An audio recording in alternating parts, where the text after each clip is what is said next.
नमस्कार, आप देख रहे हैं पूर्विया टीवी। हम मौजूद है कॉन्स्टिट्यूशनल क्लब नई दिल्ली में रफ़ी मार्ग पे, जहां पे पीएम मोदी की उपलब्धियों पर चित्र प्रदर्शनी लगाई गई। प्रधानमंत्री मोदी के 75वें जन्मदिन के उपलक्ष्य पर नई दिल्ली में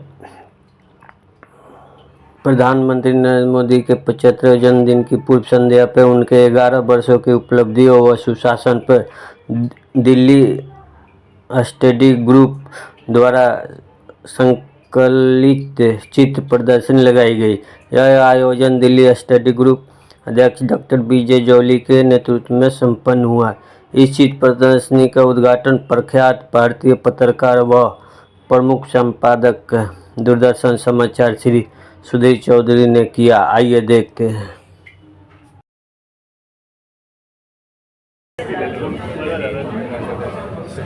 तुम लोग बाहर आ जाओ।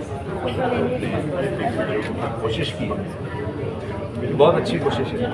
और प्रधानमंत्री मोदी एक जन नेता है और जनता तक वो खुद भी पहुँचते हैं, लेकिन जो इस तरह के NGOs होते हैं जैसे दिल्ली स्टडी ग्रुप है और विजय जॉली जी ने जो ये कोशिश की है, ये जनता को एक बार फिर से याद दिलाती है। जनता के साथ प्रधानमंत्री मोदी का जो कनेक्ट है उसको और ज़्यादा मजबूत करती है। और इतना काम किया है प्रधानमंत्री मोदी जी ने, इतनी सारी योजनाएं। देखिए, ये इतना बड़ा हॉल है और ये हॉल पूरा भर गया। उसके बाद भी मुझे ऐसा लगता है कि बहुत सारी योजनाएं अभी भी बच गई। तो उन्होंने जिसको कहते हैं गेम चेंजर, तो वो एक गेम चेंजिंग नेता तो हैं, लेकिन उनकी हर योजना में अगर आप देखेंगे तो दूरदर्शिता दिखाई देती है, कुछ नयापन दिखाई देती है। और ज़मीनी जो लोग हैं, जो ज़मीन पर रहते हैं लोग, उनके साथ उनका जो कनेक्टिविटी के साथ उनके जो पर्सनल अनुभव है वो उन योजनाओं में दिखाई देते हैं। सरकारी योजनाएं इससे पहले क्यों फेल होती थी?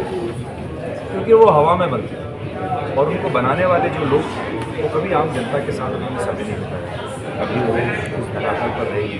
तो जो उनकी यूनिक बात है प्रधानमंत्री, वो यही है कि उनका जनता के साथ कनेक्ट, और जिस तरह के हम्बल बैकग्राउंड से वो आए हैं उन्होंने उस जीवन को खुद जिया है। जब ऐसा व्यक्ति प्रधानमंत्री बनता है जिसने उस जीवन को, एक आम व्यक्ति के जीवन को जिया है, तो उसकी योजनाओं में आपको वो दर्द दिखाई देता है आम जनता को, वो चुनौतियाँ दिखाई देती हैं और वो जानते हैं कि जनता क्या चाहती है।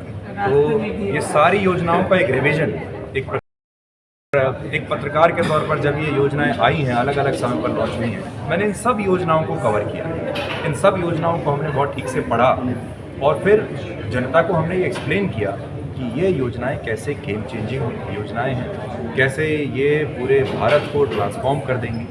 और अब तो देखिए कि पूरी दुनिया में जो अलग अलग देश हैं वो इन योजनाओं को एक केस स्टडी के तौर पर देखते हैं, इनसे सीखते हैं और अपनी सरकार में, अपने प्रशासन में लोग इसके बारे में बात करते हैं। पहले हम लोग विदेश जाते थे कि विदेशों में क्या चल रहा है, उनकी योजनाएं कैसी हैं, ये सीखने के लिए हमारे मंत्री जाते थे विदेश में। अब विदेशों में बात होती है कि भारत में जो इस तरह की योजनाएं हैं ये कितना अच्छा काम कर रही हैं। और भारत जैसा जो विशाल देश है, 146 करोड़ अब हमारी जनसंख्या है, हमारी पुरानी कितनी चुनौतियाँ रही हैं, उन सारी चीज़ों को, चुनौतियों को फैक्टर इन करके कोई योजना बनाना और उसको सफल करना, मैं समझता हूँ अपने आप में एक बहुत बड़ी उपलब्धि है। और लोगों को इन योजनाओं को याद रखना चाहिए। मैं 31 साल से मैं पत्रकारिता कर रहा हूँ, मुझे याद नहीं है कि इस देश में कभी कोई ऐसा दौर आया हो जब किसी सरकार की इतनी सारी योजनाओं के नाम लोगों को याद हो और लोग उन योजनाओं का नाम जैसे ही आप लेंगे तो लोग उनसे कनेक्ट करेंगे और बड़ी संख्या में लाखों करोड़ों लोग निकल आएंगे जो ये कहेंगे कि मैं इस योजना का लाभार्थी हूँ, मुझे आयुष्मान योजना का फ़ायदा हुआ है, मुझे उज्ज्वला योजना का फ़ायदा हुआ है, मुझे जन धन योजना का फ़ायदा हुआ है। ये योजनाएं जो हैं पहले सिर्फ टेक्स्ट बुक में हुआ करती थी या जो साहित्य होता था भारत सरकार का उसमें होती थी। अब लोगों को इन योजनाओं का नाम मुँह ज़बानी याद है, तो ये बहुत बड़ी बात है। सर, जो लघु फिल्म अभी चली थी जिसके निर्मित और निर्देशित किया था सालू कुमारी, उनके बारे में क्या कहेंगे आप?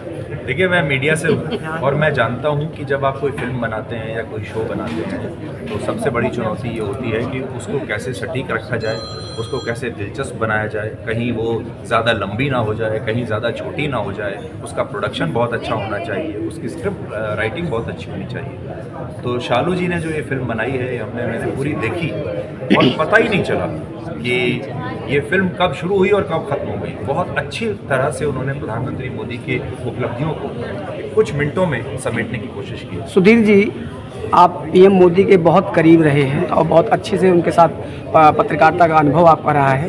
क्या कहते हैं आज जन्मदिन के बारे में? देखिए, मेरा ये सौभाग्य है कि मैं लगभग 30 साल से 31 साल से उन्हें मैं देख रहा हूँ और जब वो बीजेपी के महासचिव थे तब भी उनके साथ इंटरेक्शन हुआ करता था, एक पत्रकार मीडिया के तौर पर और एक जैसे एक राजनेता के बीच में होता है। फिर वो गुजरात के मुख्यमंत्री बने और मुख्यमंत्री बनने के बाद जो उनका जो पहला इंटरव्यू जब उन्होंने दिया था, जब सबसे पहले उन्होंने मीडिया से बात करनी शुरू की तो उनमें से पहला इंटरव्यू मेरा था और प्रधानमंत्री बनने के बाद भी उन्होंने मुझे कई बार अपना इंटरव्यू करने का मौका दिया, कई बार उनसे मुलाकात करने का सौभाग्य प्राप्त हुआ। ऐसे किसी व्यक्ति से जब आप मिलते हैं तो हर इंटरेक्शन, हर एक मीटिंग एक लर्निंग प्रोसेस हुई और मैंने उन्हें हमेशा से एक्स्ट्राऑर्डिनरी पाया। जब वो संगठन में काम करते थे तब भी वो बाकियों से अलग थे, जब वो गुजरात के मुख्यमंत्री बने तब भी उनकी योजनाएं, उनकी सोच बाकियों से बिल्कुल अलग थी और आज जब वो प्रधानमंत्री हैं, पहले उन्होंने देश को लीड किया, देश के सबसे लोकप्रिय नेता बने और आज वो दुनिया के सबसे लोकप्रिय नेता बन गए हैं। अब वो देश का नेतृत्व नहीं करते बल्कि दुनिया का नेतृत्व इस समय वो कर रहे हैं। आप ऑपरेशन सिंदूर में देखिए, किसी सक्षम नेता का किसी भी देश में होना कितना ज़रूरी होता है, ये आपको ऑपरेशन सिंदूर से पता चलेगा। कोविड जैसी जो चुनौतियां हैं, दुनिया भर में वो देश पीछे रह गए जिनके पास कमज़ोर नेता थे, दूरदर्शी नेता जिनके पास नहीं थे। उन देशों ने कितना सफ़र किया और भारत भाग्यशाली था कि हमारे पास इतना एक दूरदर्शी नेता था।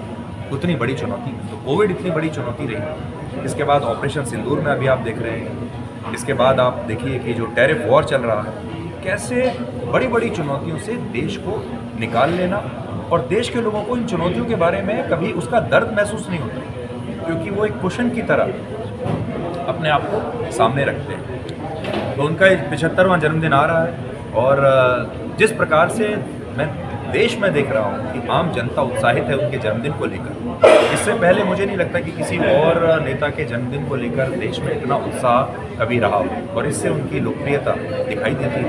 वो हर परिवार में कितने लोकप्रिय हैं, युवाओं में लोकप्रिय हैं। तो ये एक अभूतपूर्व चीज़ हमें देखने को समय मिला। तो सर, ये विजय जोली जी का ये जो मतलब सफ़र रहा, जो जितने कम क्षण में उन्होंने इस सफ़र को दिखाया, इसको कितना रिमार्क्स देना चाहिए? बिल्कुल बिल्कुल, विजय जोली जी की जो कोशिश थी बहुत ही शानदार और इस हॉल में दूसरे देशों के राजदूत आए हुए थे, दूसरे देशों के प्रतिनिधि आए हुए थे और वो सब भी काफ़ी प्रभावित थे। जय श्री राम, दुनिया में एक ही नाम, जय श्री राम। और थोड़ी ही देर में एक हॉल के अंदर कुछ मिनटों में आपको पूरा एक रिवीजन करा देना प्रधानमंत्री मोदी की उपलब्धियों के बारे में, जल्दी से फिल्म के माध्यम से, पोस्टर